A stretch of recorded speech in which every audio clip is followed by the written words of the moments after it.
Near-death experiences I thought was rubbish, absolute rubbish, until there turned up in my consulting room somebody who'd had a near-death experience. And during the process, he left his body, watched the resuscitation, and then had a classical near-death experience. And so I was able to study them. And I came to the conclusion that they really happened, and they had a lot to teach us. So I had to shift my position from rubbish to really interesting. Mm-hmm.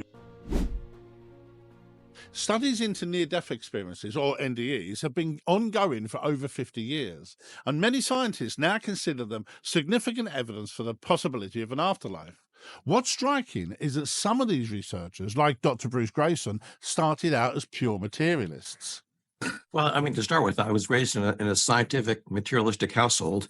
My father was a chemist, and I was raised in that environment that, what you see is what you get. There's no non-physical world. And when you die, that's the end. That's just the way it is. Now, overturning deeply ingrained belief systems doesn't happen lightly. The evidence must have been compelling enough to convert these once hardened materialistic scientists. And yet it seems Professor Richard Dawkins largely dismisses the subject. In fact, after watching many of his debates and interviews, the only time I've ever seen him confronted with the subject is whilst being interviewed by Piers Morgan. Well, people have gone through weird sort of out-of-body, near-death experiences where they've been pronounced dead for a few minutes. Yes, well, read Susan Blackmore on that. Now, with the growing popularity and research into NDEs, it seems strange why I can't find any other examples. Could it be a condition of Dawkins being interviewed? Here's what happened the next time Piers Morgan talked to Dawkins. Okay. Yeah, I think there was a subject matter you didn't want to discuss. There was a very good reason for that. I explained that to your people. They should have passed it on to you. I don't know why they didn't. Now, I can't claim to know if the topic he wished to avoid was NDEs, but it would certainly explain why a subject directly linked to the whole atheist versus the metaphysical discussion seems largely absent from his debates and interviews. Now, we also need to remember, although NDEs are considered by many as evidence for an afterlife rather than just God, Dawkins has made it perfectly clear that when addressing the idea of God, he means any form of metaphysical reality. And why is this subject so important? Well, many who experience NDEs also report out-of-body experiences. If these are found to support the idea that consciousness can exist independently of the brain and thus survive death, Dawkins and others' claimed level of atheistic certitude would be shattered. But when he is finally confronted with NDEs, he dismisses it with a single name, as if Susan Blackmore's work somehow provides a definitive answer that other researchers have missed. All right, well, let's have a listen and see what happened when she was interviewed and confronted about her apparent lack of expertise in the field. Be a researcher in the field, but I'm not a researcher in the field. I have not been for a long time. I am ignorant about quite a lot of what has gone on in the last 15 years. And I thought, if I'm going to make any comments on this, I have got to read all this stuff. And I have come to the point when I had had enough and I didn't want to do it anymore. And we know that levels of carbon dioxide are positively correlated with near-death experiences. No, we don't. And I don't think we should get into it because you just said that you haven't followed it for 15 years. If you're doing this thing again where you say, I'm completely removed from the field. I don't have anything to say. And then you're going to spout off all these things that you believe or that you assume to be true without looking at the research. I appreciate just having an opinion, but I got to ask, how well informed is it? I'm really trying here to be as truthful as I can. And I mean, you jumped in on the carbon dioxide. Well, there's a Slovenian paper, I think quite a lot of near-death experiences, 50-something of them were studied and correlations found 11. between levels of carbon dioxide. They actually studied 11. The carbon dioxide levels really weren't elevated. We've dissected it quite a bit on this show with several experts. So, yeah, that's not a strong study. Good. Well, I will defer to those experts because they know more about it than me. Now, this was a number of years ago, but certainly highlights, whilst admitting she was no expert and not keeping up with the current research, she will still make definitive claims to knowledge that the interviewer quickly exposed as being false. So, clearly then, what needs to be asked is, why would Dawkins recommend Blackmore over scientists she herself acknowledges as the real experts, like neuropsychologist Dr. Peter Fenwick and Dr. Sam Parnia, both involved with the AWARE study, to date the largest study of its kind? And then what happens when we compare Blackmore's claims to their research? Here she is in a more recent interview.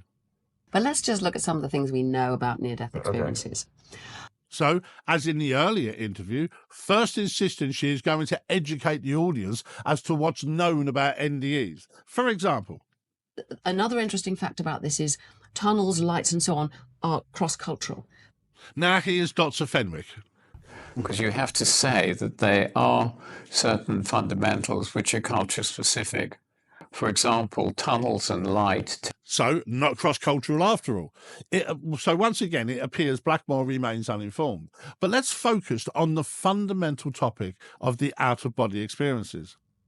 Just the out-of-the-body experience, which is so easy to interpret in terms of something has left the body. Now, we now know the physiology. We know where they're produced in the temporoparietal junction. We can induce them. You know, that's solved the mystery of how they come about. And I can see why people jump to the conclusion that their soul has left their body. But is that true? Has the mystery of out-of-body experiences and the possibility NDEs could point to the existence of a soul really been solved once and for all? Here's Dr. Parnia with the same interviewer. My point is that what I'm able to comment on is what we have evidence for which there is data, that there have been research studies carried out, and that I can at least give you that. I'm not interested in my own personal opinion. It doesn't matter. I'm like no different. It's only what the evidence shows. So the evidence that we have so far can enable us to make a comment up to the first few hours after death, and we can say that consciousness continues.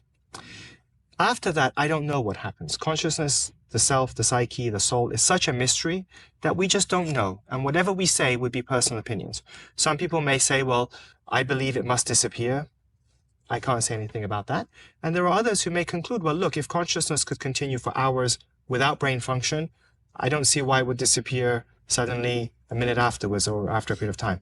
I don't have the answers. And now Blackmore's response when asked about such experiences?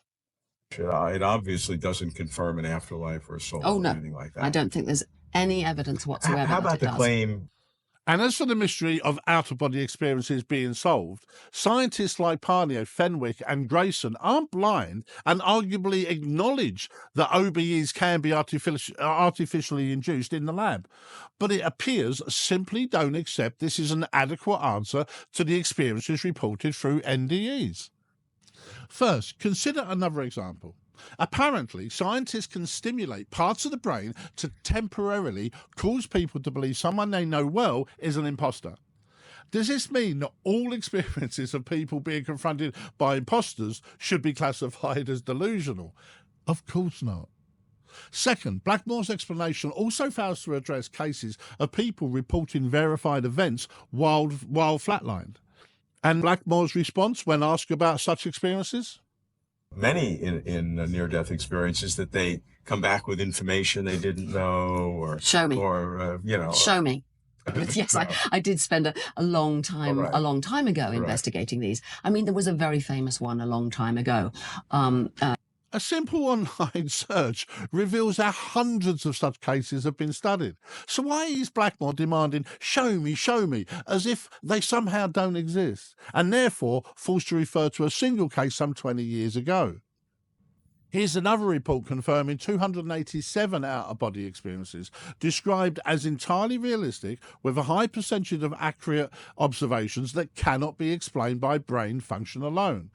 And here's another study confirming many more examples that have been investigated, and highlighting one where a patient was described the surgeon as flapping his arms as if trying to fly. Dr. Bruce Greyson explains. And he tells me that in the middle of the operation, he rose up out of his body and looked down, and he saw the chief surgeon, who he hadn't met before, flapping his arms like he was trying to fly. So he talked to his surgeon, And he said, well, yes, I did do that. And because I don't want to risk touching anything with my sterile hands now, I point things out to them with my elbows. And he pointed things out just the way Al was saying he was trying to fly. I don't know any other doctor that's done that. I've been a doctor for more than 50 years now. I've never seen anyone do that. Now, scientists like Dr. Greyson have been investigating hundreds of these cases for over 50 years. So let's return to the earlier interview with Blackmore. I bet you probably couldn't face reading the book, but I just, on the face of it, that just seems like a stunning statement. I mean, here's a guy, he's obviously well qualified, he's a medical doctor, he's done more research than, just about anybody. He appears at all the right conferences, publishes all the right papers, and you say you couldn't face reading his book. So it appears when presented with the research, she seemingly refuses to engage, to then, years later, when asked about such cases, demands, show me, as if the research doesn't exist. And as for the 20-year-old example she gave? One person's story is not sufficient to overthrow all of science. But it's not one person's story, is it? Hundreds of cases have been investigated and deemed creditable. Back to Dr. Parnia. Wait, I just want to follow up on this. You're saying they're reporting what that happened 15 or 20 minutes ago? They're reporting conversations that were heard? Or they what? describe, so a proportion of people will describe in incredible detail conversations, events that were happening, clothing, everything that happened. Except that, as far as we can tell, their brain at that time should be flatlined. Said there is enough anecdotal evidence and there are enough cases that have occurred that suggests that consciousness may continue when brain function has ceased. And yet, the non-expert recommended by Dawkins insists. But for the moment, I don't think there's any good evidence at all for all the stories that there are. But let's move on to another of Blackmore's objections. That these experiences happened when the brain had no activity. We do not know that. What we do know is that people have described things, very vivid experiences, but that there is no case in which we know exactly when that was happening. It could be that these experiences are happening as they come into that state, or when it starts up again. It could be starting up again there. So, although at least accepting such cases exist, it's now claimed there's none where it is possible to pinpoint exactly when these experiences occurred. And back to Dr. Parnia. How do we know that they're not recalling these experiences as they're coming back to consciousness, as they're coming out of the coma? Well, that's a very good question. But there are cases which don't support that, including what we found in our research, where essentially you can time the person's experience. You can see, they will tell you exactly what was happening to them 15 or 20 minutes into their cardiac arrest, rather than just the beginning or just the end. Now, although numerous more examples can be given of claims to knowledge being exposed, let's return to the earlier interview. Like, skeptics love when you say, I don't know if I could make it through Jeff Long's book, and I doubt that there's much there. They love that. But when you really dig into what you're saying is say, hey, the guy did compile 2,000 cases. He's a medical doctor. He's published in many peer-reviewed journals, and I haven't read any of his work. I haven't read any of Pin von Lommel's work, so I'm going to withdraw from making public scientific statements.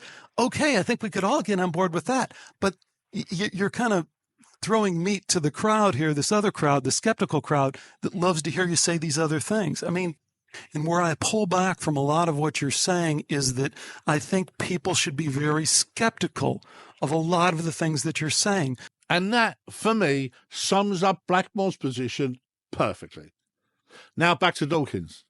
What you can do, however, is respect evidence, take all the evidence into account and try to come to a rational judgment. So, are we supposed to believe that he thoroughly reviewed all the research, evidence and experts and objectively concluded that Blackmore was the most creditable authority regarding NDEs?